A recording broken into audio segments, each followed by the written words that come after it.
sports is huge in my family, and I played pretty much every sport there was. And then I saw UFC when I was 14. I was like a sophomore in high school, and that's a sport I wanted to do from that point on. Well, I was growing up as a kid, I always loved, probably my favorite sports were boxing and professional wrestling. I kind of looked at MMA as a combination of the two, so I was really enthralled by the UFC when I saw it. But I've tried to kind of psychoanalyze myself before, and it is tough. I just always loved sports. I was always a huge fan of sport. I just feel like MMA is just the ultimate sport.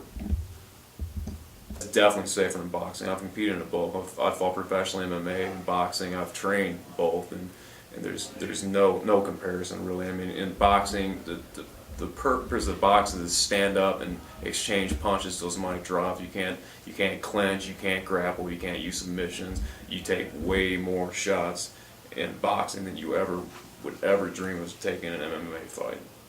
It was always my goals when I finished competing that I would go on and start my own gym and be a coach. But I just kind of fell into that.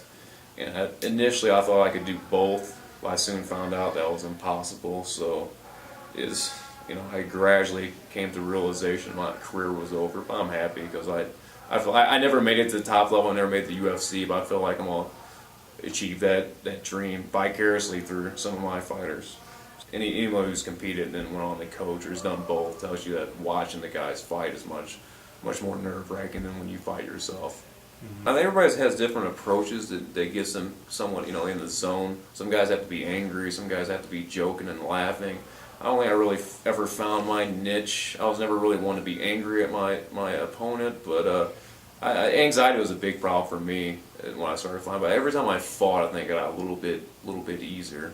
But I don't think I ever had a set method to prepare myself mentally.